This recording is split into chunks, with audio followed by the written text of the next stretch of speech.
বিশিরের জন্য মা হাত তুলে দোয়া করে দিল, আল্লাহ আমার সন্তান মদখোর, কাগজটা দিয়া গেল, কাগজটা দামি মনে হয়, কাগজটা যদি বরকতি হয় আমার বিশিরের খারাপ রাস্তা থেকে ফিরায়া দেন। মার দোয়া কবুল হয়ে গেল। তদারিন্তন জামানায় ওলিয়ে কামেল হাসানে বসরি রাদিয়াল্লাহু আনহু তার কানের ভিতরে আল্লাহ ইলহাম পাঠায়া জানায়া দেয়, এরে হাসান জলদি করে যাও, ওই মাদের আড্ডার ভিতর যাইয়া দেখ আমার একটা গোলাম ওই মদের আড্ডায় মদ খাইয়া মাতাল হইয়া পড়ে আছে, তাকে উঠাও, সেখান থেকে উঠাইয়া তারে পবিত্র করো। হাসান বসরি আওয়াজ পাওয়ার পর সঙ্গে সঙ্গে মদের আড্ডায় হাজির হয়ে গেল।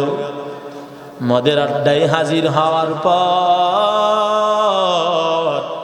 মদখোরেরা নজর দিয়া দেখে ওলিয়ে কামেল, ওলিয়ে কামেল মদের আড্ডার সামনে হাজির। সবাই বলে কি ব্যাপার, এখানে তো মদখোরেরা আসে, ওলিয়ে কামেল তো আসার কথা না, হাসান বসরি তো মদের আড্ডায় আসার কথা না, কেন হাসান এখানে আসলো? तकबीर में कलमा में नमाजों में अज़ा में, तकबीर में कलमा में नमाजों में अज़ा में, है नाम इलाही से मिला नाम मोहम्मद, है नाम इलाही से मिला नाम मोहम्मद। फरमाते हैं आदम को मुझे खुंद तरी में, फरमाते हैं आदम को मुझे खुंद तरी में, लिखा हुआ तो बाप मिला नाम मोहम्मद,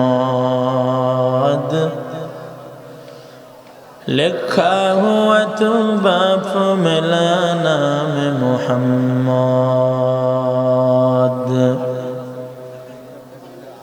है मीम में महबूब ये मतलूब का इशारा, है मीम में महबूब ये मतलूब का इशारा, फिर क्यों ना हो महबूब खुदा नाम मोहम्मद, फिर क्यों ना हो महबूब खुदा नाम मोहम्मद। मकबूल तो है, शाज है, काबिल तो बहुत है, मकबूल तो है, शाज है, काबिल तो बहुत है, ना के मानंदे तो नहीं दिल तो बहुत है, आईना के मानंदे तो नहीं दिल तो बहुत है। ये दुनिया में से गले भाई शुधु आशार खेला घर, चोख बुझिले देखबी रे मन के आपनार के बाবার। কথা বলেন ঠিক কিনা? কোথা থেকে আগমন, কোথা যেতে হবে রে, কে আনিল কি কারণে জানা নাই ভবেতে।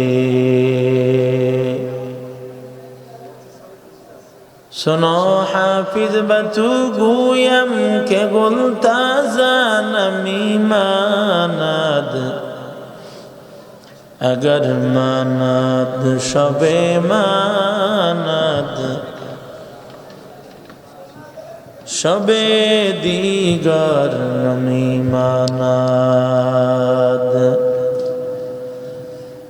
दीप्त कण्ठे हाफिज कहे ফুলটা জাকি রায় কখনো এক রাত কি দুরাত রহে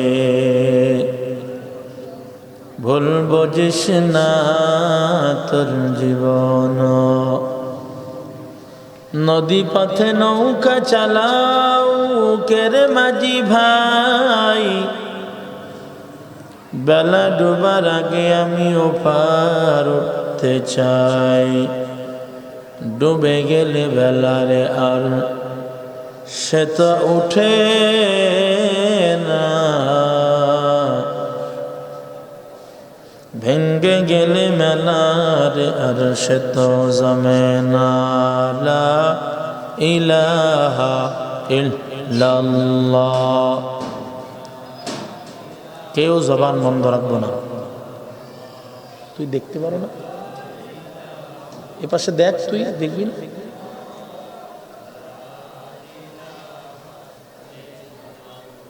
এই বক্সের আওয়াজ আছে দেখ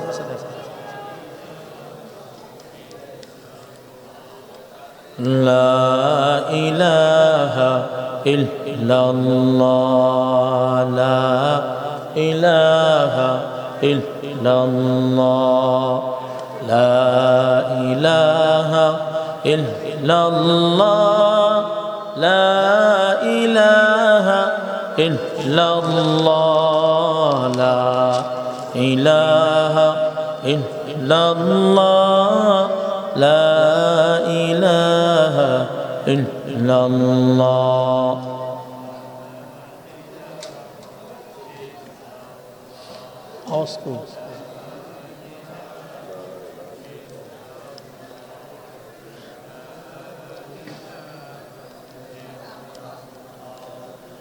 আসমান জমিন গায়রুল্লাহ চাঁদ সূরজ গায়রুল্লাহ বাজার মাজার গায়রুল্লাহ লা ইলাহা ইল্লাল্লাহ লা ইলাহা ইল্লাল্লাহ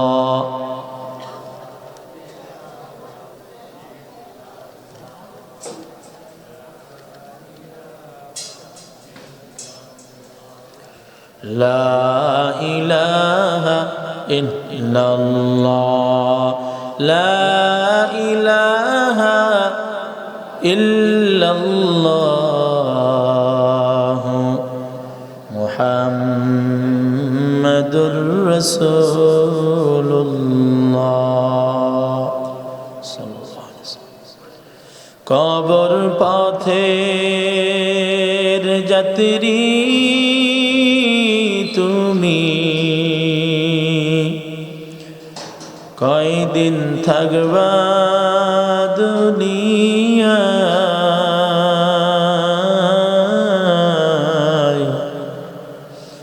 আজরাইল তো তোমার পিছে ঘুরছে সর্বদা আজরাইল তো তোমার পিছে ঘুরছে সর্বদা কবর পথের যাত্রী তুমি কয়দিন থাকবা দুনিয়ায়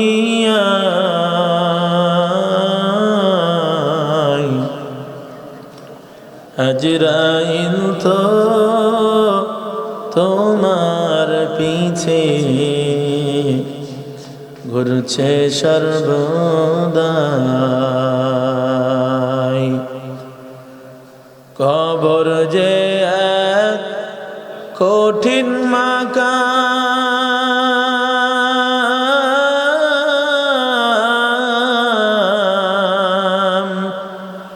পড়বে ধরা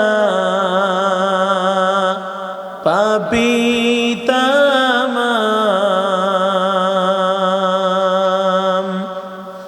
কবর যে এক কঠিন মাকাম,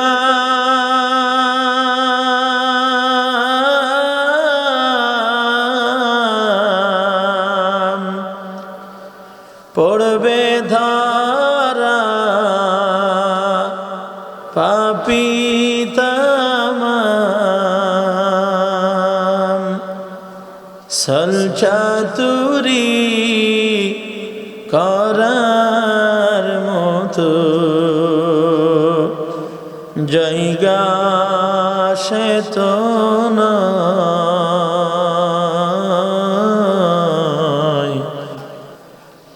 আজরাইল তো তোমার পিছে ঘুরছে সর্বদাই। আজরাইল তো তোমার পিছে ঘুরছে সর্বদাই। লা ইয়াকুদু কওমুন ইয়াযকুরুনাল্লাহ ইল্লা হাফাতহুমুল মালাইকা ওয়া গাশিয়াতহুমুর রাহমা ওয়া নাযালাত আলাইহিমুস সাকিনা ওয়া যাকারাহুমুল্লাহু ফী মান ইনদাহু أو كما قال النبي عليه الصلاة والسلام। আল্লাহর পয়গম্বর বলেন, মাহফিলের ময়দান বড় দামি ময়দান। এই ময়দানে যারা বসে যায়, আল্লাহ পাক রব্বুল আলামিন ওই বান্দাদেরকে রহমত প্রাপ্ত বান্দা হিসেবে কবুল করেন। ওই মজলিসের উপর আল্লাহর রহমত নাজিল হয়। এখনো যারা ময়দানে না আইসা বাজার ঘাটে আড্ডা দেয়, এ আল্লাহর গোলাম, বাজার ঘাটে থাকলে তো বরকত পাওয়া যাবে না। রহমত বরকত যদি পেতে চাও, আজকের এই দারুল উলুম মাদ্রাসার ময়দানে এসে বসে যাও। বাজার ঘাটে কেন সময় কাটায়? আল্লাহর পয়গম্বর বলে, দুনিয়ার মহাব্বত এখনো যারা ওয়াজের প্যান্ডেলে না আইসা ঘরের ভিতরে সময় কাটায়, সবগুলো দুনিয়ার মহাব্বত, দুনিয়ার আশায়। আল্লাহর পয়গম্বর বলেন, দুনিয়ার মহাব্বত সমস্ত গুনাহের মূল। হুব্বুদ দুনিয়া রাসু কুল্লি খাতিআ। দুনিয়ার মহাব্বত সব গুনাহের মূল। এরে নবীর উম্মতের দল, আমি আপনাদের সামনে কোরআনুল কারীমের ভিতর থেকে একটা আয়াতে কারিমা তেলাওয়াত করেছি। আল্লাহ পাক রব্বুল আলামিন কালামুল্লাহর ভিতরে জানা দেয়, ইন্না নাহনু নাযালনা যিকরা ওয়া ইন্না লাহু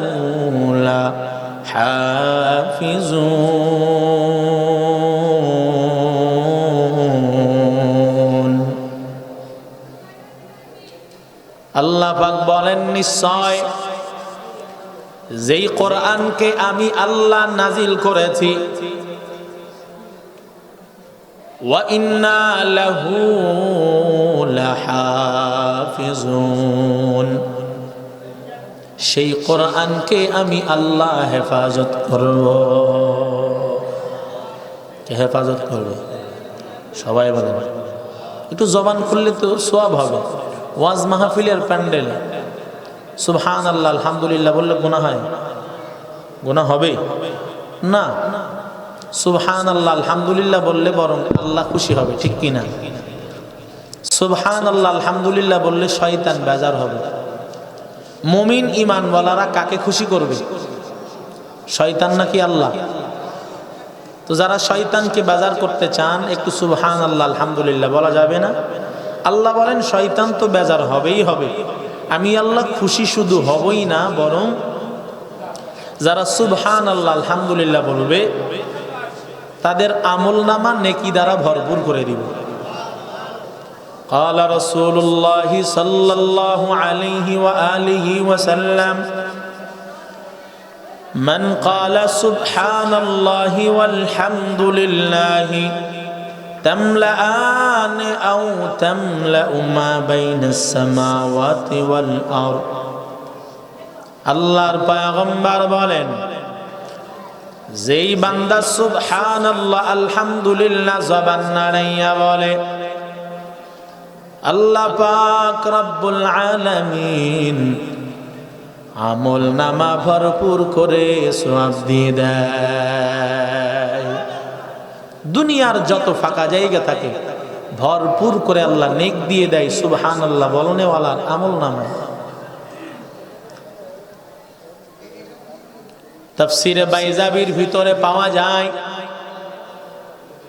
যেই বান্দা সুবহানাল্লাহ আলহামদুলিল্লাহ বলবে তার নামে জান্নাতের ভিতরে একটা গাছ লাগানো হয়। কথা বলবেন না ভাই, আমরা যারা সামনে বসছি কেউ কথা বলবো না,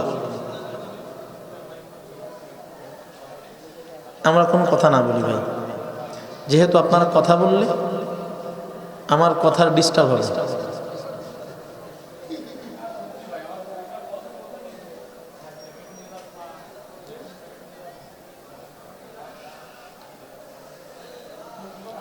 কি বলছিলাম দেখছেন? এইরকম করলে ছুটে যাবে লাইন। এজন্য শ্রোতাদের মনোযোগের সাথে বক্তার থেকে আলোচনা বের হয়, কারণ এখানে বসছি 1-1.5 ঘন্টা, এই কথাগুলো আমার মুখস্থ করা কথা না, যা বলবো সব আল্লাহর পক্ষ থেকে। তবে আপনাদের মনের ইচ্ছা অনুযায়ী আপনারা যদি বসে গল্প করেন, বাদাম খান, তাহলে আমার বয়ানটা ওই রকম বাদাম খাওয়া মার্কা হবে। কথা বলেন না? এজন্য আল্লাহ আমাদের সকলকে সমস্ত ফাহেশা কাজ থেকে দূরে থাকবার তৌফিক দান করেন, বলেন আমিন। যেই বান্দা সুবহানাল্লাহ বলে ওর আমল নামায় একটা জান্নাতে গাছ লাগানো হয়, নাম হলো খুরমা গাছ, খেজুর গাছ। অন্য রেওয়ায়েতের মধ্যে পাওয়া যায় তার আমল নামাই যে গাছ লাগানো হয়, গাছটার নামই সুবহানাল্লাহ গাছ।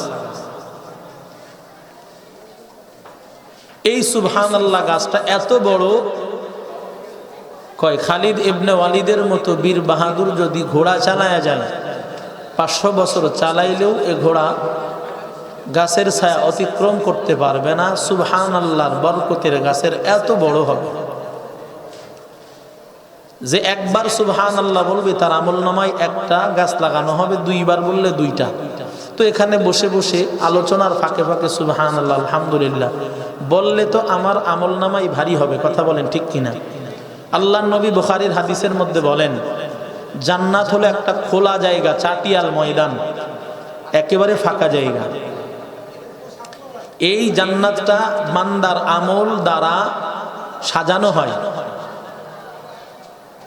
দৈনন্দিন 12 রাকাত নফল নামাজ যে পড়বে, কয় জান্নাতে তাকে একটা বাড়ি দেওয়া হয়, তার জন্য একটা ঘর তৈরি করা হয়। এমন ঘর, কয় ঘরটা হলো এত দামি, একটা ইট হবে স্বর্ণের, একটা ইট হবে রূপার, একটা ইট জওহারের, মতি দ্বারা এমন ভাবে সুন্দর, এত কারুকার্য দ্বারা তার ঘর বানানো হবে। কয় রাকাত নফল নামাজ বলেন? 12 রাকাত। তো আমরা দৈনন্দিন ফরজ নামাজের সাথে সাথেই 12 রাকাত নফল নামাজ পড়া হয় কি হয় না? ফজরের নামাজের সাথে 2 রাকাত সুন্নাত আছে না নাই? 2 রাকাত। জহরে কথা বলেন, জহরে 4 রাকাত নাই, 6 রাকাত না সুন্নাত? কয় আপনারা 4 রাকাত পড়েন। ফজরে 2 রাকাত সুন্নাত, জহরে 6, তাহলে 6 আর 2 8। মাগরিবে 2 10 রাকাত। এশার নামাজে 2 রাকাত সুন্নাত। কত রাকাত?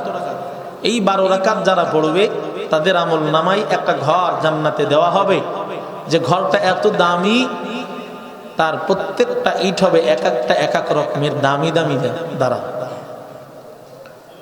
এজন্য আমরা যেই রকম আমল করব ওই রকম জান্নাতটা সাজায় দেওয়া হবে। সেই হিসাবে জান্নাত সাজানোর লক্ষ্যে এখানে আমরা বসছি, নাকি ভিন্ন মাকসাদ আছে? বলেন, ভিন্ন কোনো উদ্দেশ্যে বসছি? নিজেকে পরিবর্তনের জন্য বসছি। ওয়াজ মাহফিলের মাকসাদই হলো নিজেকে পরিবর্তন করা। কোনো মাহফিল থেকে যদি পরিবর্তন মানুষ না হয়, ওই মাহফিল কামিয়াব মাহফিল হতে পারে না। এজন্য আমরা যারা এখানে মাহফিল দিয়েছি বা শুনতে আসছি, আল্লাহ বলেন এই কালাম আমি নাজিল করলাম, এই কালাম আমি আল্লাহর কিতাব, হাযা কালামু রাব্বি, এটা আমার আল্লাহর কালাম, আমার আল্লাহর কথা, আল্লাহর কিতাব। এই কোরআন আমার আল্লাহ আমাকে আপনাকে দান করেছেন শুধুমাত্র নামাজে তেলাওয়াত করার জন্য না, কথা কোন ঠিক কিনা? এই কোরআন আল্লাহ শুধু মুখস্থ করার জন্য নাজিল করেন নাই। এই কোরআন আল্লাহ এমনি নাজিল করে নাই তুমি তেলাওয়াত করো শুধু তার জন্য না। আল্লাহ পাক রব্বুল আলামিন ডাক দিয়া কয়, এই কোরআন যেই বান্দার নিজের ভিতরে ফিট করবে ওই বান্দার ব্যক্তি জীবন সুন্দর হয়ে যাবে। যেই বান্দা তার সমাজের ভিতরে ফিট করবে তার সমাজটা স্বর্ণের সমাজ হয়ে যাবে। এই কোরআন যেই রাষ্ট্রের ভিতরে ঢুকে যাবে ওই রাষ্ট্রটা হয়ে যাবে স্বর্ণের রাষ্ট্র। ঠিক কি ঠিক না? এরে নবীর উম্মতের দল, কোরআন শুধু আমার আপনার মুসলমানের জন্য আল্লাহ নাজিল করেন নাই, বরং গোটা আলমের মানুষের জন্য আল্লাহ কোরআন দিয়েছেন। কোরআন যারা মানবে, কোরআন যারা মেনে মেনে চলবে, যারা কোরআন অনুযায়ী চলবে, আল্লাহ পাক রব্বুল আলামিন ওই বান্দার সমস্ত জীবনটাকেই সুন্দর বানায় দিবেন। এজন্য কোরআনের কাছে আসতে হবে। কোরআন এমন একটা দামি কিতাব, মায়ার নবী কয় এই কোরআন ধরলে সওয়াব, পড়লে সওয়াব, এই কোরআন দেখলেও সওয়াব। কোরআন এমন দামি কিতাব, আল্লাহ কয় আমি এই কোরআন জমিনকে দিতে চেয়েছিলাম, জমিন নিতে চাইলো না। এই কোরআনকে আমি আল্লাহ গাছগাছলার উপরে দিতে চাইলাম, গাছগাছালাও নিতে চাইলো না। এ কোরআন আমি আল্লাহ দিতে চাইলাম পাহাড়ের উপর, সঙ্গে সঙ্গে পাহাড় ক্রন্দন করা শুরু করে দিল। লাউ আনজালনা হাযাল কুরআন আলা জাবালিন লারাআইতাহু খাশিআন মুতাসাদ্দিআন মিন খাশিয়াতিল্লাহ ওয়া তিলকাল আমসালু নাদরিবুহা লিন্নাস لعلهم يتفكرون। এই কালামে জিন্দা কুরআনে হাকিম হিকমতে উলা ইয়াজালাস্তু কাদিম জামিউল ইলম ফিল কুরআনে হাকিম تقاصرت عنه أفهام الرجال بقى قرآن كلام الله بشون قديم نينا। কোরআন আল্লাহ বলেন আমি পাহাড়কে দিতে চাইলাম, পাহাড় বলে না না, এ কোরআন আমি নিতে পারবো না, কোরআন নিতে পারবো না বইলা পাহাড় ক্রন্দন করা শুরু করে দিল। নবীর উম্মতের দল কোরআন নিবে না, কান্না শুরু করলো, কোরআনের ভার সহ্য করতে পারবো না। এক পর্যায়ে আল্লাহ বনি আদমকে কোরআন দিতে চাইলেন, বনি আদম কোরআন গ্রহণ করে নিল। আল্লাহ পাক বনি আদমকে সৃষ্টির শ্রেষ্ঠ জীব বানায় দিল। আরো জোরে বলেন। ভাই আপনারা অন্য কোনো দিকে তাকান, সমস্যা কোনো? আল্লাহ, হ্যাঁ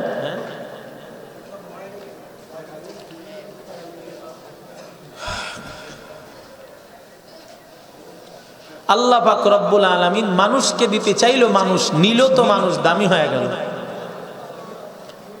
আল্লাহ পাক রব্বুল আলামিন জমিনের ভিতরে মাখলুকাত বানায়েছেন 18,000 মান ইখতিলাফ, কম হতে পারে বেশিও হতে পারে। এই মাখলুকাতের ভিতর থেকে মানুষকে দামি বানাইছে না বানান নাই? বলেন, আমার সাথে কথা বলবেন, বয়ান হবে, নাইলে আমি নেমে চলে যাই, সমস্যা নেই। আমার কথা আপনারা বুঝতেছেন কিনা? আমি তো কবরস্থানে বয়ান করি না, না কি বলেন? এটা কি কবরস্থান? আপনারা মানুষ, জাতা মানুষ বসা, আপনারা যদি সায় না দেন, কথা না বলেন, তাহলে আমি বুঝবো কবরস্থানে বয়ান করতেছি। কবরস্থানে বয়ান করলে তারা মৃত, তারা সাড়াও দিবে না, আমার মতো বক বক করে আমি এখান থেকে চলে যাই, সমস্যা। এখান থেকে কিছু বুঝতে তো আসছেন, কিছু বুঝবেন, এই নিয়তে বসছেন না? তাইলে বুঝার জন্য যেহেতু বসছেন, তাইলে একটু কথা বললে ভালো হয়, তাহলে আমি বুঝবো যে আপনারা বুঝতেছেন। আল্লাহ কথা বলার তৌফিক দান করেন, বলেন আমিন। এক পক্ষর থেকে ভালোবাসা হয় না, হয় নাকি?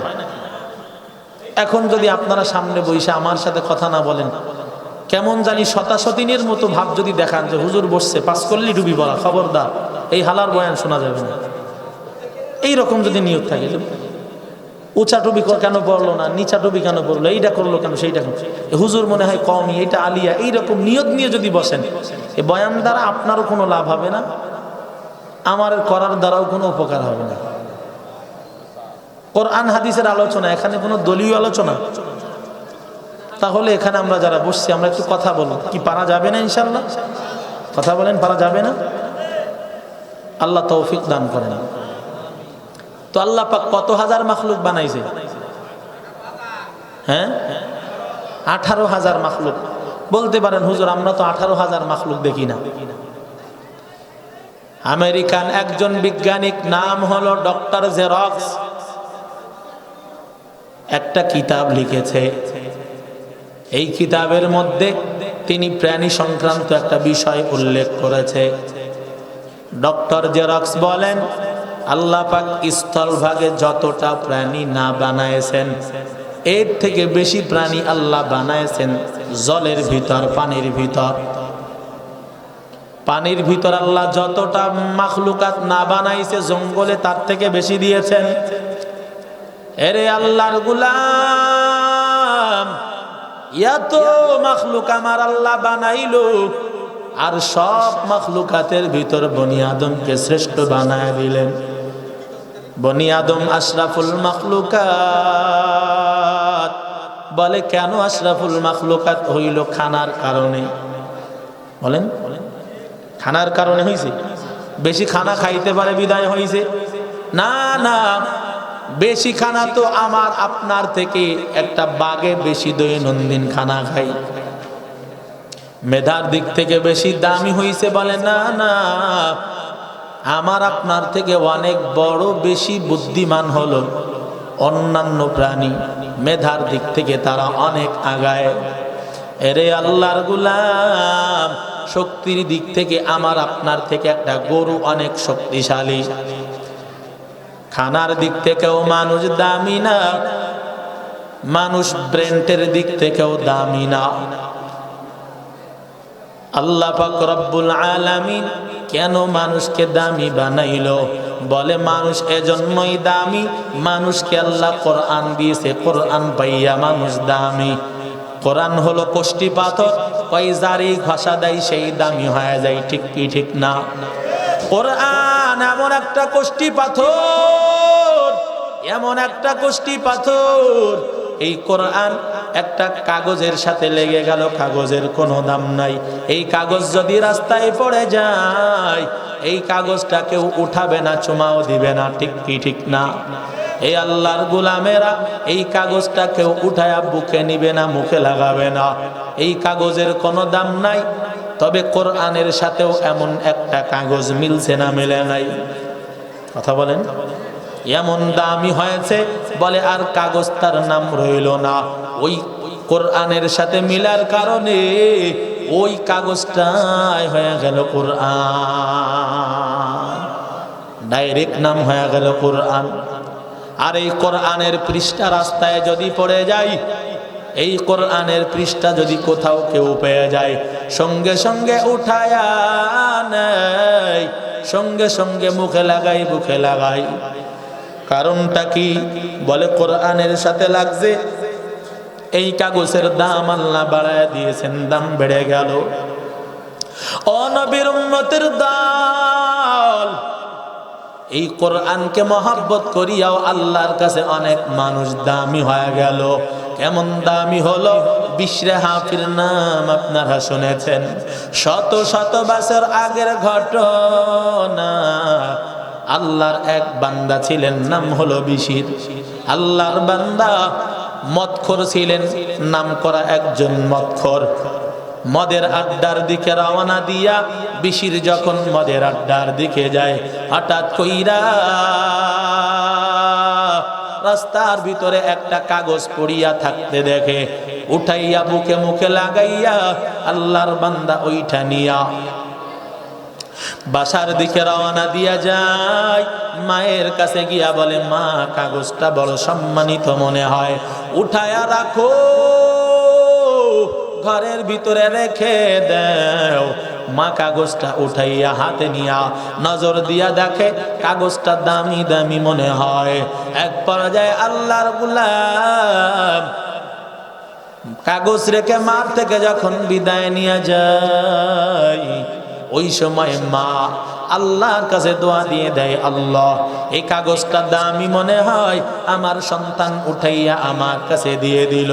ও আল্লাহ, আমার সন্তান একটা মদের আড্ডার আসামি, ও মদ খাইয়া জীবন চালায়। ও আল্লাহ, সন্তানের জন্য আমি মা হইয়া দোয়া করি, কাগজ যদি দামি হয়ে যায়, আমার সন্তানটাকে আপনি রাস্তা থেকে ফিরাইয়া দেন। আল্লাহর কাছে মা দোয়া দিয়ে দেয়। মা বাবার দোয়া কাজে লাগে কি লাগে না? কেমন কাজে লেগে যায়? আল্লাহর পয়গম্বর বলেন, বাবা মা যদি সন্তানের জন্য দোয়া দেয়, সঙ্গে সঙ্গে আল্লাহর কাছে পৌঁছে যায়। মা বাবার দোয়া আল্লাহর কাছে পৌঁছাতে কোনো হেজাব থাকে না, পর্দা থাকে না, আল্লাহর কাছে চলে যায়। যেমন বাইজিদের জন্য মা দোয়া করেছে, ও আল্লাহ বাইজিদরে ওলিয়ে কামেল বানায়া দেন। আমার আল্লাহ কবুল কইরা বাইজিদরে ওলিয়ে কামেল বানাইছে না বানান নাই? বলেন। এরে নবীর উম্মতের দল, বুখারীর ভিতরে একটা ঘটনা বর্ণিত পাওয়া যায়। জুরাইজ নামে এক আল্লাহর বান্দা মার বদদুয়ার কারণে একটা নষ্টা নারীর খপ্পরে পড়ে যায়। মা বদদুয়া করে, আল্লাহ আমার জুরাইজ আমার কথা শুনে নাই, একটা নষ্টা নারীর খপ্পরে না ফেলায়া জমিন থেকে বিদায় করবেন না। মায়ের দোয়া আল্লাহর কাছে কবুল হইয়া জুরাইজ নষ্টা নারীর খপ্পরে পড়ে গেছে। মা বাবার দোয়া কবুল হয়, শত শত প্রমাণ দেওয়া যাবে রে আল্লাহর গোলাম। ইমাম বুখারীর নাম আপনারা সবাই শুনেছেন, শুনছেন কিনা? ইমামে বুখারীর নাম সবাই শুনেছেন। আল্লাহর বান্দা ছোটবেলায় চক্ষু অন্ধ হয়ে গেছিল, চোখ অন্ধ হয়ে গেছিল। মা ইমাম বুখারীর জন্য হাত উঠাইয়া আল্লাহকে বলে, দয়ার মালিক, আমার সন্তানের বাবা নাই। ও আল্লাহ, সন্তান যদি অন্ধ থাকে, আমি মা এক সময় জমিনে থাকবো না। ও আল্লাহ, আমার এই অন্ধ সন্তান রেখে দেখবে। আয় আল্লাহ, আমার সন্তানের চোখ আপনি ফিরাইয়া দেন। মা দোয়া করছে, রাত্রের বেলা ঘুমাইছে। রাত্রের বেলা ঘুমানোর পর মা সপ্তাহ যুগে দেখে সন্তান ভালো হয়ে গেছে। সন্তান মায়ের কাছে দৌড়ায়, এরে আল্লাহর গোলাম, মা ঘুম ভাঙতে দেরি হয়, সঙ্গে সঙ্গে নজর দেয়। সঙ্গে সঙ্গে নজর দিয়া দেখে ইমাম বুখারী মার সামনে হাঁটতে হাঁটতে আইসা হাজির হয়ে গেছে। ইমাম বুখারী তাকায়া মারে দেখতে পাই, ডাক দিয়া কয়, মা আমি সবই দেখতে পাই। বলেন সুবহানাল্লাহ। ও নবীর উম্মতের দল, মা রাত্রে দোয়া করেছে, আল্লাহ পাক সকাল হতে না হতে সন্তান ভালো বানাইছে। কবুল হয় কি হয় না?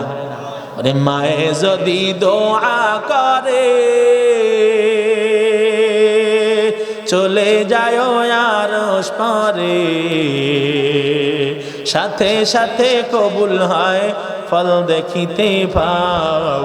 মায়ের দোয়া লও হে মুমিন, মায়ের দোয়া লও। বিপদে পড়বে না তুমি যখন যেথায় যাও, মায়ের দোয়া লও হে মুমিন, মায়ের দোয়া লও। যাহা কিছু হও না কানে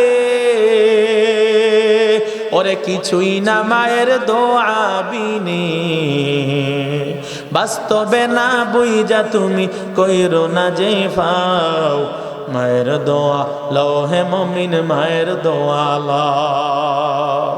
বাবা মার দোয়া কবুল হয়ে যায়।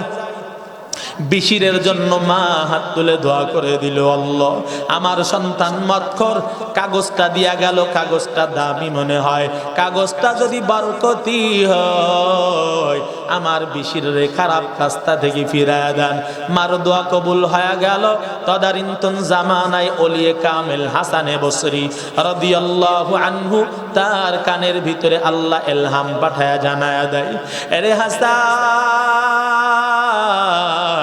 জলদি করে যাও, ওই মাদের আড্ডার ভিতর যাইয়া দেখ আমার একটা গোলাম ওই মদের আড্ডায় মদ খাইয়া মাতাল হইয়া পড়ে আছে, তাকে উঠাও,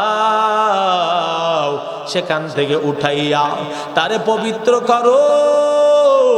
হাসান বসরি আওয়াজ পাওয়ার পর সঙ্গে সঙ্গে মদের আড্ডায় হাজির হয়ে গেল।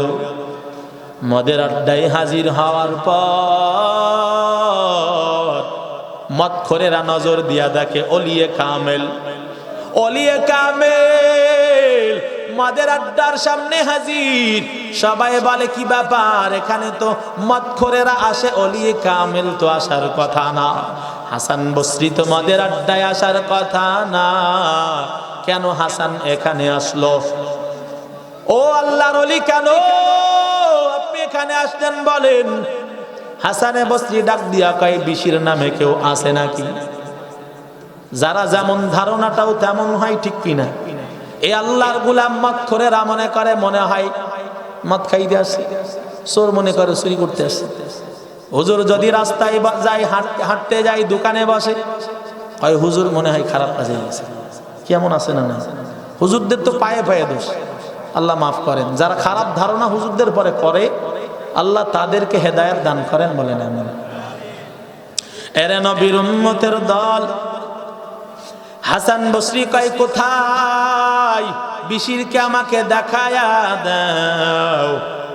বিশিরের কাছে চলে যাই, যাইয়া দেখে মদ খাইয়া মাতাল হইয়া পড়িয়া আছে, মুখের ভিতরে গাজা, মদের গাজা দেখা যায়। আল্লাহর বান্দা যাইয়া নিজের পাক রুমাল দিয়া মুখ মুছাইয়া মুখের ভিতরে পানি ছিটা দেয়। হুশে আসা মাত্র ডাক দিয়া কয় কি ব্যাপার, কি এমন আমল করেছো বলো, যেই আমলের দ্বারা আমি হাসান বসরিরে তোমার কাছে পাঠানো হইছে, বলে দাও কি আমল করেছো? এবার কয় না না, আমি তেমন কোনো আমল করি না, আমি তো একজন মদখোর, আমল তো আমার কোনো নাই। আল্লাহর বান্দা এমন বলার পর হাসান বসরি বলেন না না, একটু ভাবিয়া দেখো, আমি হাসান রে এমনি তোমার কাছে পাঠানো হয় নাই, অবশ্যই না অবশ্যই কোনো আমল তোমার ভালো আছে।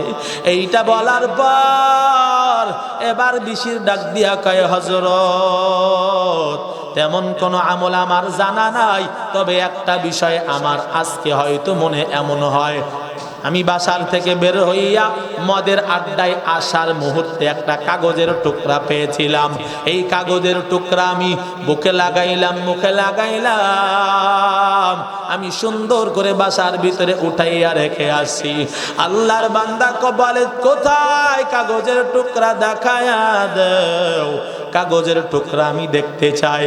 বাসার দিকে চলে যাই, মার কাছ থেকে কাগজের টুকরাটাকে নিয়া আল্লাহর বান্দা হাসানে বসরির হাতের ভিতরে দেয়। নজর দিয়া দেখে সাধারণ কোন কাগজের টুকরা এটা না, না, এইটা হলো আমার আল্লাহর কোরআনের বিসমিল্লাহির রহমানির রহিম। আল্লাহর কোরআনের বিসমিল্লাহ বিশির একটু মহাব্বত দিয়েছে, মুখে লাগাইছে, আল্লাহর কাছে কবুল হয়ে গেছে। কথা কোন ঠিক কি ঠিক না? ও নবীর উম্মতের দল, এই কোরআনের সাথে যারাই মিশে তাদের দাম বেড়ে যায়। এ আল্লাহর গোলাম, এই সাধারণ কাঠের কোনো দাম নাই। এ কাঠের ভিতরে লাঠি লাগলেও কেউ চুমা লাগাইবে না। তবে আল্লাহর কালামের সাথে একটা কাঠ মিলে গেল, ওই কাঠের দাম আল্লাহ বাড়ায়া দিলেন। কেমন দাম বেড়ে গেল?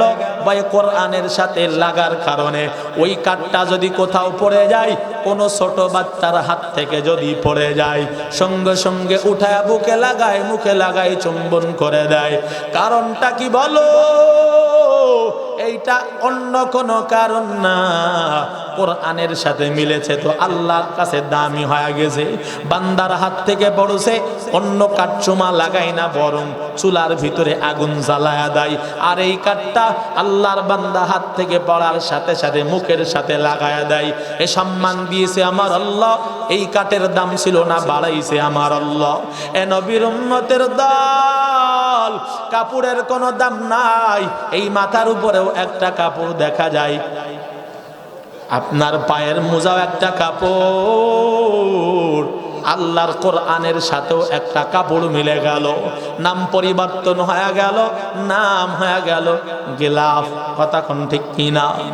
কোরআনের সাথে মিলার কারণে নাম হয়ে গেল গিলাফ।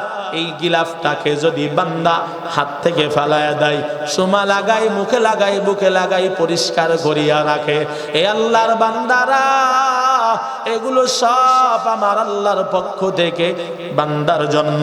কোরআনের সাথে এগুলো মিলার কারণে আল্লাহ সব বান্দার কাছে দামি বানায়া দিল। একজন সন্তান মাদ্রাসায় পড়ে, আর একটা একই বয়সের সন্তান স্কুলে পড়ে। 10 বছরের সন্তান স্কুলে যেইটা গেল, তাকে নাম ধরিয়া ডাক দেয়। কথা কোন ঠিক কি ঠিক না? আর মাদ্রাসার ভিতরে যেই 10 বছরের ছেলেটা যায়, ওই ছেলেটাকে নাম ধরে কেউ ডাক দেয় না। এই ছেলেটাকে বলে হাফেজ সাহেব, হাফেজ বলিয়া ডাক দেয়, আলেম বলিয়া ডাক দেয়, কারি সাহেব বলিয়া ডাক দেয়। এ হাফেজ সাহেব, এ মাওলানা সাহেব, হাফেজ সাহেব, মাওলানা সাহেব বলিয়া ডাক দেয়। এ সম্মান এমনি হয় নাই, এটা আল্লাহর প্রদত্ত নেয়ামত সম্মান। শুধু তার বাবাকেই হাফেজ বলিয়া, হাফেজের তাকেই শুধু হাফেজ বলে তা না, তার বাবাকে বলে হাফেজের বাবা, তার মাকে বলে হাফেজের মা, তার আলেমের বাবাকে বলে আলেমের বাবা, আলেমের মাকে বলে আলেমের মা। এ সম্মান আমার আল্লাহ দিয়েছেন, এটা এমনিই পাওয়া যায় না, আল্লাহর প্রদত্ত নেয়ামত। এ পর্দার অন্তরালের মা বোনেরা, একটা সন্তান হাফেজ বানাও, আলেম বানাও। মরা তো লাগবে, কিনিয়া যাবা, মরণের পরে সামান কিছু নিতে পারলাম কিনা তো জানা নাই। মরণের পর একটা সন্তান আলেম হাফেজ যদি বানায়া যাও, ওই সন্তানটা জানাজার লাশটা নিয়ে সামনে দাঁড়া যাবে। ওই মার কপাল কত ধন্য, যেই মার মরণের পর তার সন্তান জানাজার লাশটা নিয়া, মারি এক বন্ধুর ঘটনা জানা আছে। মা তার বিদায় নিয়ে যাওয়ার পর কয়, আমি জানাজা নিয়ে দাঁড়ায়া গেলাম। একজন মুফতি সাহেব মানুষ জানাজা নিয়ে দাঁড়ায়া গেল। কোরআন বলা সন্তান জানাজা নিয়ে দাঁড়ায় যাওয়ার পর আল্লাহর বান্দা মার স্মৃতি মনে পইড়া কান্না করে, আল্লাহকে ডাক দিয়া কয়, ও দয়ার মালিক, হায় আল্লাহ, আমার মার বিদায়। মা আমার জন্য কত কষ্ট করেছে, নিজে না খাইয়া আমারে খাওয়াইছে, নিজে না পড়িয়া আমারে পড়াইছে, নিজে কষ্ট করিয়া আমার লেখা পড়ার খরচ দিয়েছে। আমার মায়ের জন্য আমি কিছুই করতে পারি নাই। ও আল্লাহ, আজকে মার জানাজা নিয়ে দাঁড়ায় গেলাম, আমার মারে আমি কিছুই দিতে পারলাম না। ও আল্লাহ, আজকে আমি জ্বালা জ্বালিয়া দাঁড়াইলাম রে মালিক। ও আল্লাহ, আমার দোয়া একটু কবুল কইরা মারে আপনি মাফ করে দেন। এক তাকবীর, দুই তাকবীর, তিন তাকবীর হইয়া যায়, জানাজার সালাম ফিরায় না। পিছনের মানুষ মনে করে বেহুশ হলো কিনা। আল্লাহর বান্দা তো বেহুশ না খায়, আল্লাহর সাথে ডিসকাস করে, আল্লাহর সাথে মিলমিশ করে, আল্লাহ মারে মাফ করে দেন। মারে যদি মাফ না করেন, আমি যতক্ষণ না বুঝবো জানাজার নামাজও আজকে শেষ করব না।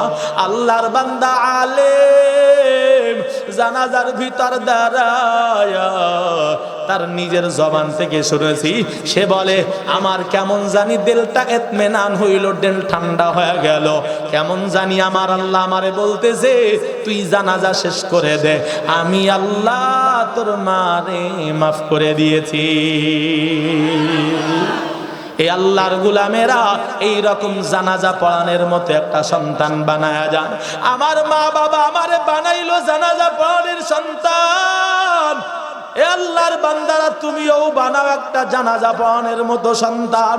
এটাই হলো অনেক সম্পদ। আল্লাহ তাআলা কোরআনেও বলেছেন এটাই হলো সম্পদ, আসল সম্পদ। আল্লাহর নবী বলেছে এটাই হলো আসল সম্পদ, এটাই হলো মূলধন। এরে আল্লাহর গোলামেরা, এ জমিনে চিরদিন কেউ থাকতে পারে নাই, আমি আপনিও পারবো না। যদি দুনিয়া থাকার জায়গা হইতো, তাহলে আমাদের বাপ দাদারাও এই জমিনের ভিতরে আজও থাকতো। এ দুনিয়া যেহেতু থাকার জায়গা না, একে একে বিদায় নিয়ে সবাই পরপারে চলিয়া গেল। একদিন এই জমিনে আপনিও ছিলেন না, আমিও ছিলাম না। আজকে আছি, এক সময় থাকবো না। বিদায় নিয়া ওই কবর দেশে চলে যাওয়া লাগবে, ইচ্ছা থাক আর না থাক। কি পুঁজি নিয়ে রওনা দিলাম, কি আমল করতে পারলাম, একটু ভেবে চিনতে দেখেন। ও আল্লাহর গোলামেরা, মায়ার নবী বলেছেন বিদায় নেওয়ার সাথে সাথে সব আমলের দরওয়াজা বন্ধ হয়ে যায়।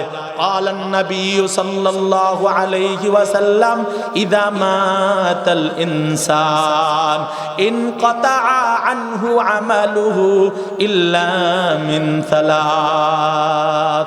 আল্লাহর পয়গম্বর বলেন একজন মানুষ দুনিয়ার থেকে বিদায় নেওয়ার সাথে সাথে সব আমলের দরওয়াজা বন্ধ হয়ে যায়, শুধুমাত্র তিনটা দরওয়াজা খোলা থাকে।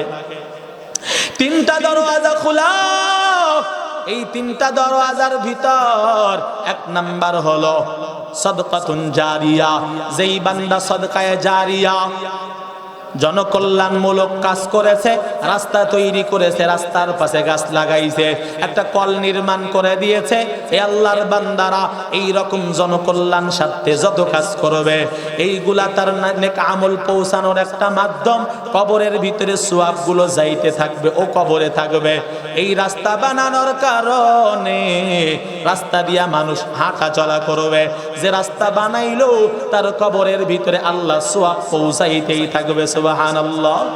এই আল্লাহর গোলামেরা, দুই নাম্বার আও ইলমিন ইনতাফাউ বিহি, এমন ইলম যে নিজে শিক্ষা করেছিল, এমন নাফি ইলম নিজে শিখেছিল, অন্য কাউকে শিখাইয়া কবরে চলে গেছে। ওই ইলমের সিলসিলা দুনিয়াতে যতদিন থাকবে, এই সওয়াব বান্দা কবরে শুইয়া শুইয়া পাইতে থাকবে। তিন নাম্বার এমন একটা সন্তান, যেই সন্তান নেক সন্তান হাফেজ আলেম রেখে যাবে, ওই সন্তানেরা যখন মা বাবার জন্য দোয়া করবে, হাত তুইলা আল্লাহর কাছে বলবে দয়ার মালিক, মা বিদায়, বাবা বিদায়, আয় আল্লাহ আমি নেক সন্তান হিসাবে আপনার কাছে দোয়া করি, আমার মারে আপনি মাফ করে দেন, আমার বাবা কবরে, বাবারে মাফ করে দেন। এ বাবার দল, ও মায়ের দলেরা, ওই সন্তানের দোয়াটা আমার আল্লাহ ফেলাবে না, ফেলাবে না। নেক সন্তান কতটা দামি, এমন দামি বলে বাবা মার কবরের পাশে দাঁড়াবে তো আল্লাহ কবরের আযাব মাফ করে দেবে। বলেন সুবহানাল্লাহ। এই আল্লাহর গোলামেরা, ঈসা নবীর জামানার ঘটনা, আল্লাহর পয়গম্বর ঈসা নজর দিয়া দেখে একটা কবরের ভিতরে আযাব, কবরের আযাব দেখে আল্লাহর কাছে প্রশ্ন করে, কেন আযাব হয়? বলে ওর পাপের কারণে আযাব কবরের ভিতরে হয়। কিছুদিন পরে আবার ওই কবরের পাশ দিয়ে যখন হেঁটে যায়, কবরের ভিতর থেকে মিশক আম্বারের ঘ্রাণ আসতেছে। পয়গম্বর ঈসা বলে, ও দয়ার মালিক, কেন কবর থেকে মিশকের ঘ্রাণ পাওয়া যায়? কয়েকদিন আগে দেখলাম কবরের ভিতরে আগুন, আজকে কেন মিশকের ঘ্রাণ? আল্লাহ পাক জবাব দিয়ে কয়, নবী ঈসা ও দুনিয়ার থেকে বিদায় নেওয়ার সময় ওর একটা সন্তান রেখে আসছিল, আজকে ওর সন্তান মাদ্রাসায় গেছে, উস্তাদ পড়াইছে বড় বিসমিল্লাহির রহমানির রহিম। বিসমিল্লাহর ভিতরে আমার দুইটা সিফাতি নাম আছে, রহমান রহিম দুইটা নাম আছে। ওর সন্তান যখন উস্তাদ পড়াইছে, ওর সন্তান যখন জবান নাড়াইয়া পড়ছে, আমার রহমান রহিম নাম উচ্চারণ করেছে, আমি আল্লাহর কুদরতি দিলে বড় মায়া লেগে গেছে। আমি ওর বাবা, ওর শুধু তা না, ওর যত আত্মীয়রা কবর দেশের যাত্রী, আমি আমার ফেরেশতাদেরকে অর্ডার দিয়া জানাইলাম, ও যেহেতু ওর বাবার জন্য, ও যেহেতু বিসমিল্লাহ পড়েছে, আমার নাম রহমান রহিম তার জবানে নিয়েছে, আমি আল্লাহ বড় খুশি হয়ে গেলাম। ওর মা বাবা সহ ওর যত আত্মীয় স্বজন কবরে, ওর এই তেলাওয়াতের কারণে আমি আল্লাহ সব আত্মীয়দেরকে মাফ করিয়া দিলাম। এরে আল্লাহর গোলাম, এই সন্তান কেমন দামি? বলে দুনিয়াতে দামি। আল্লাহর পয়গম্বর শুধু এতটুকুই না, এমনও বলেছেন যেই গ্রামে একটা মাদ্রাসা হয়, ওই গ্রামটা বড় ধন্য গ্রাম, বড় ধন্য এলাকা। কারণটা কি? বলে এই মাদ্রাসার ছাত্ররা কোরআনওয়ালারা গ্রামের ভিতরে হাঁটা চলা করবে, আর এই সন্তানেরা কোরআনওয়ালারা হাঁটা চলার কারণে কোন কবরস্থানের ভিতরে যদি আযাব হয়, সাহেবুল কোরআন হাঁটা চলার কারণে তাদের সম্মানার্থে আমার আল্লাহ কবর আযাব বন্ধ করে দেয়। ইন্নাল আলিমা ওয়াল মুতাআল্লিমা ইযা মাররা আলা ক্বরিয়াতিন ফাইন্নাল্লাহা তাআলা ইয়ারফাউ আযাবাল কবরি ফাতিলকাল ক্বরিয়াতি 40 ইয়াওমান।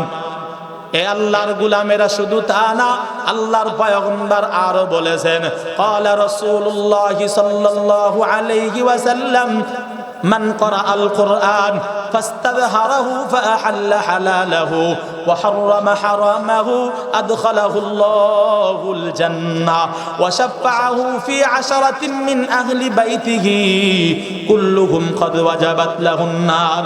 এই কোরআনওয়ালা সন্তান দুনিয়াতেই শুধু উপকারী না, বলে কবরের ভিতরেও তার জন্য উপকারী হবে। মায়ার নবী বলেন, কোরআনওয়ালাকে আল্লাহ ময়দানে মাহশারে বলবেন, এ কোরআনওয়ালা জাহান্নামের 10 জন আসামির ব্যাপারে সুপারিশ তুমি করো, আমি আল্লাহ কবুল কইরা জাহান্নামীদেরকে জান্নাতে দিব। সুবহানাল্লাহ বলেন। কোরআনওয়ালাকে আল্লাহ বলবে, ও কোরআনওয়ালা, আমি আল্লাহর কাছে সুপারিশ করো, আমি সুপারিশ আজকে মঞ্জুর করব। জাহান্নামের অর্ডার হয়ে গেছে এমন 10 জনের ব্যাপারে কোরআনওয়ালা আল্লাহর কাছে সুপারিশ করিয়া জান্নাতের ভিতরে নিয়ে যাইতে পারবে। এই আল্লাহর গোলামেরা এই জন্য একটা সন্তানকে এই মাদ্রাসায় ভিতরে দেন, এই মাদ্রাসাটাকে সচল রাখার জন্য মাদ্রাসার সঙ্গী হয়ে যান। মায়ার নবী বলেছেন, কুন আলিমান আও মুতাআল্লিমান আও মুহিব্বান আও নাসিরান লা তাকুন খামিসাতান ফাতাহলিক। ও দুনিয়ার মানুষ, খবরদার খবরদার, হয় নিজে আলেম হও, নচেত তোমার সন্তানকে আলেম বানাও, অথবা আলেমের পরামর্শে চলো, অথবা আলেমকে মহাব্বতকারী হও, আলেমের সহযোগিতাকারী হও। খবরদার 5 নম্বর হয় না, লা তাকুন খামিসাতান ফাতাহলিক। 5 নাম্বার কাতারে যারা যাবা, আলেম বিদ্বেষী যারা হবা, ধ্বংস হয়ে যাবা। এই আল্লাহর গোলামেরা, আলেম উলামা এ জমিনের ভিতরে আগেও ছিল, এখনো আছে, ভবিষ্যতেও থাকবে। তবে যারা আলেমদের সাথে বেয়াদবি করছে, এ আল্লাহর গোলামেরা, আলেমরা নবীদের ওয়ারিস, নবীরা জমিনে ছিল, নবীদের সাথে যারা বেয়াদবি করছে, ধ্বংস হয়ে জমিন থেকে বিদায় নিয়েছে, ঠিক আলেম উলামাও নবীর ওয়ারিস হিসেবে আলেমদের সাথেও যারা বেয়াদবি করেছে তারাই কিন্তু লাঞ্ছিত বঞ্চিত হয়েছে। আলেমরা কিন্তু জমিনে ইজ্জত নিয়েই বসবাস করতেছে, কথা কোন ঠিক কিনা? এজন্য আলেমের মোহাব্বত যারা করবে, আল্লাহ তাদেরকেও ইজ্জত রক্ষা করিয়া জমিনের ভিতরে চালাবেন। এই আল্লাহর গোলামেরা, এই মাদ্রাসা প্রতিষ্ঠা হয়েছে, সুন্দরভাবে চলতেছে, মাদ্রাসা আরো সুন্দরভাবে চলুক। কারা কারা চাই না রে তাকবীর? আমরা সবাই মাদ্রাসার পক্ষের শক্তি, কথা কোন ঠিক কিনা? আলহামদুলিল্লাহ বলে হাত নামান। এই মাদ্রাসা আমরা যদি একটু না দেখি, হিন্দু বৌদ্ধ খ্রিস্টানেরা কি দেখবে? বরং তারা চক্রান্ত করতেছে মুসলমান ধ্বংস করা যায় কিভাবে, কথা কোন ঠিক কিনা? বেঈমানদের মূল টার্গেট মুসলমান ধ্বংস করো। কয় মুসলমানদেরকে জাগ্রত কারা করে? কয় মসজিদের ইমামেরা। মসজিদের ইমামেরা বেধর্মীদের ব্যাপারে, বেঈমানদের ব্যাপারে সতর্ক করে। কয় তাইলে মসজিদ বন্ধ করবা? কয় না, ইমামরে ধ্বংস করতে হবে। কয় ইমাম ধ্বংস কেমনে করা যায়? কয় ইমাম আর হইতে দেওয়া যাবে না, ইমাম আর যাতে কেউ না হতে পারে এই ব্যবস্থা করো। ইমাম এ কোথায় লেখাপড়া করছে দেখো? কয় মাদ্রাসায়। আচ্ছা যাই হোক, তাইলে ইমাম হইছে মাদ্রাসা থেকে। এই যে বক্তা ওয়াজ করে, এ কোথা থেকে কি করছে? এও বেঈমানদের বিপক্ষে কথা কয়, এও মাদ্রাসা থেকে হইছে। এও মাদ্রাসা? কয় হ্যাঁ। আচ্ছা তাইলে খতিব সাহেব, ইমাম সাহেব, মাদ্রাসার মুহতামিম কোথায় কি করছে? কয় ও মাদ্রাসা পড়ছে। এও মাদ্রাসায়? কয় হ্যাঁ। তাইলে এরা সব আমাদের বিরুদ্ধে। সুতরাং মসজিদ ধ্বংস করার পরিকল্পনা দরকার নাই, মসজিদ ধ্বংসের দরকার নাই, মাদ্রাসা ধ্বংস করে দাও।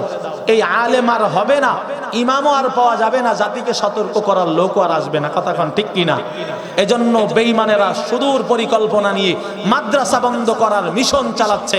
এই মাদ্রাসার পক্ষে আপনারা কারা কারা আছেন? নারে তাকবীর, আলহামদুলিল্লাহ, হাত নামান। মাদ্রাসার পক্ষে থাকবো শুধু বললে হবে না, মাদ্রাসা সচল থাকার জন্য দুইটা জিনিস দিতে হবে। এক নাম্বার ছাত্র। এক নাম্বার কি? ছাত্র মানে নিজের সন্তানকে মাদ্রাসায় দেওয়া লাগবে। দুই নাম্বার অর্থ। এক নাম্বার ছাত্র, দুই নাম্বার অর্থ। মাদ্রাসা সচল রাখার এই দুইটা বড় মাধ্যম, ছাত্র ও অর্থ। আমরা দিতে রাজি আছি না ইনশাআল্লাহ?